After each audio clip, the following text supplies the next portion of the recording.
I heard these words once: empathy is not simply a matter of trying to imagine what others are going through, but having the will to muster enough courage to do something about it.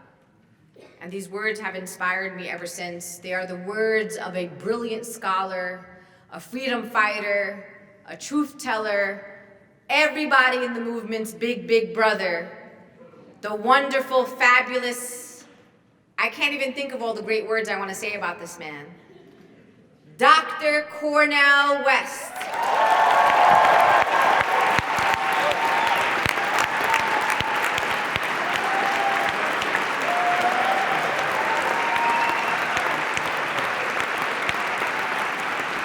Oh, what a blessing to be here, University of Massachusetts, Amherst. What an honor, what a privilege. I want to begin by saluting my dear brother Jolly. Where's Brother Jolly? Oh, what a visionary leader. Give it up for that brother, 35 years. I don't know where he is, but he's somewhere out there. He's somewhere out there. I want to salute my dear brother Omar. That was 2:30 in the morning there in the Middle East. Give it up for brother Omar. He's my dear brother. Sister Linda, Sister Dima's brother Shaun, brother Tim. We are here to say first and foremost that we will not cave in, we will not sell out, we will not back down. We are fundamentally committed to the well-being of human beings, no matter where they are, be they on the West Bank, be they in Gaza, be they, yes, in Tel Aviv. We're concerned with everybody, but we got a critique of occupation. We got a critique of any form of domination that loses sight of the humanity of others. Is that right? Is that right? And I simply come by here to say that I'm just one small voice of a great tradition of a grand people who've been terrorized for 400 years and taught the world so much about freedom. Frederick Douglass is no joke, and Harriet Tubman is no joke either. Their voices matter even here in 2019. We're here to keep their legacy alive. That's what solidarity is all about. That's what raising our voices all about. I come from a people who have been hated for 400 years and taught the world so much about love. And I'm here because I want to stay on a love train. I can play a little John Coltrane, Love Supreme for you and back up with me.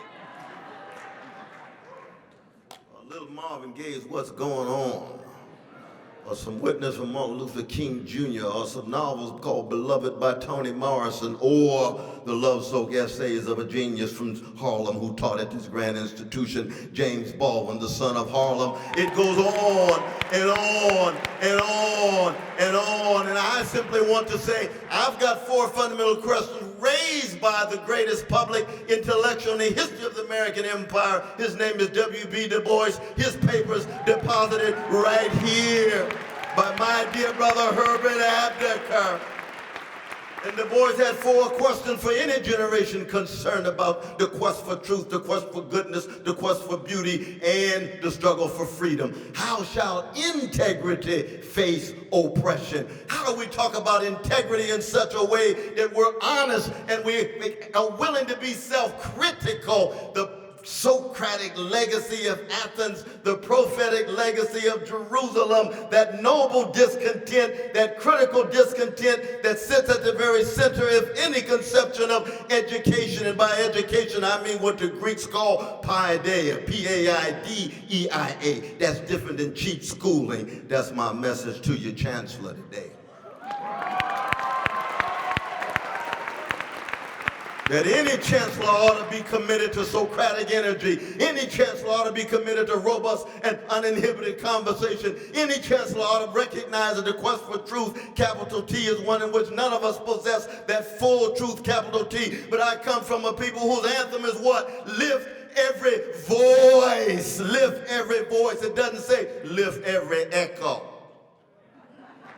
And we don't want echo chambers. Yes, we've got disagreements. Yes, we've got a whole host of contestations and conflicts. Our dear brother Bernie, who I did love very much, strongest position when it comes to the humanity of Palestinians and the humanity of Jews. He and I disagree on PDS. I think he's wrong. I think He thinks I'm wrong. I still love the brother. We still work together.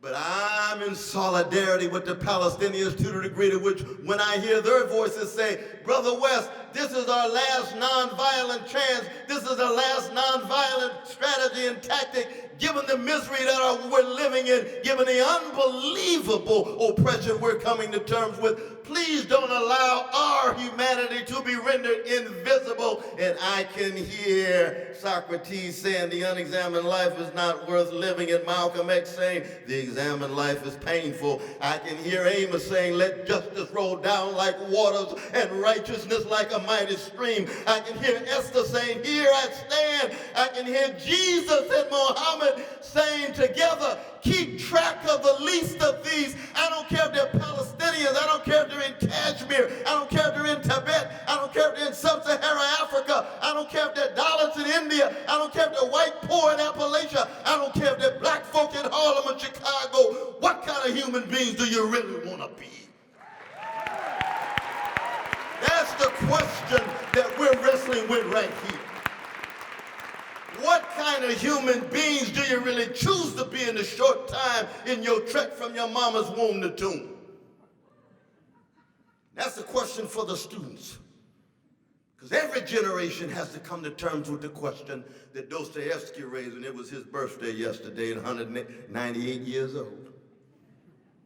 Dostoevsky said, how you going to come to terms with the massive suffering, the structures of domination, the hatred, the envy, the resentment that characterizes so much of we human primates given our history?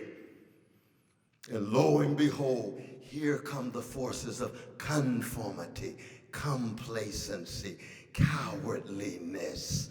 Look at line 24a of Plato's Apology, where Socrates says, the cause of my unpopularity was parrhesia, P-A-R-R-H-E-S-I-A, and that means frank speech, fearless speech, unintimidated speech, free speech. Those who raise their voices in fearless speech, unintimidated speech, not in a narcissistic, self-righteous way, but concerned about others. That's why talking about love is not mamby-pamby stuff. Harry Belafonte understands it, wrote that wonderful foreword to my sister's book.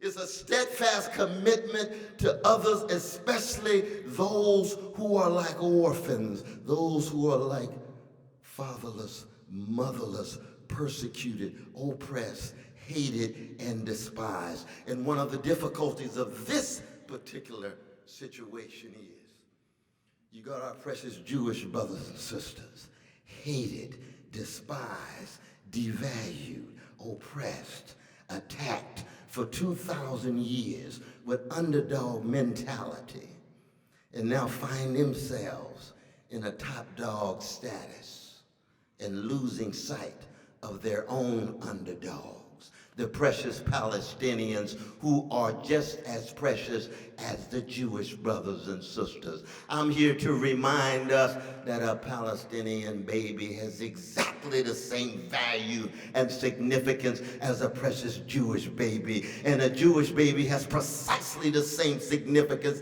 and value as a Palestinian baby. So when we hear 551 Palestinian babies who have been killed, there ought to have been voices of righteous indignation put forward in every corner of the nation, every nook and cranny of the empire. And if not, that's a sign of just how spiritually empty we are, because it's a sign of our callousness toward the suffering of Palestinians.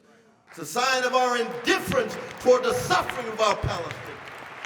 And my dear brother, Rabbi Abraham Joshua Heschel reminds me, indifference to evil is more insidious than evil itself. And that's part of what we're wrestling with.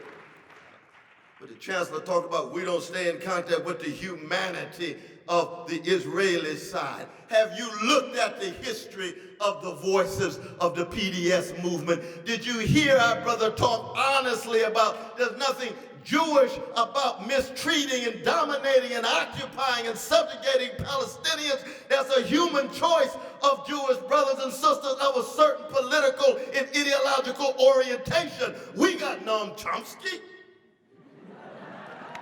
We got a whole wave of Jewish brothers and sisters who choose to stay in contact humanity of Palestinian brothers and sisters. Don't put that construct up there and somehow talk about Jews as if there's some block, some homogeneous block. No, they're human beings who choose. If you are a Jewish right-wing racist, you choose to be a racist. You choose to lose sight of the humanity of Palestinians. And so it is on the underside. If we got some Palestinian brothers and sisters who are hating Jewish brothers and sisters, we call it into question. They're choosing that, but they're hating the domination. They're hating their occupation. Absolutely. And rightly so. And within the BDS movement, just like a jazz orchestra, this is no military band of unanimity.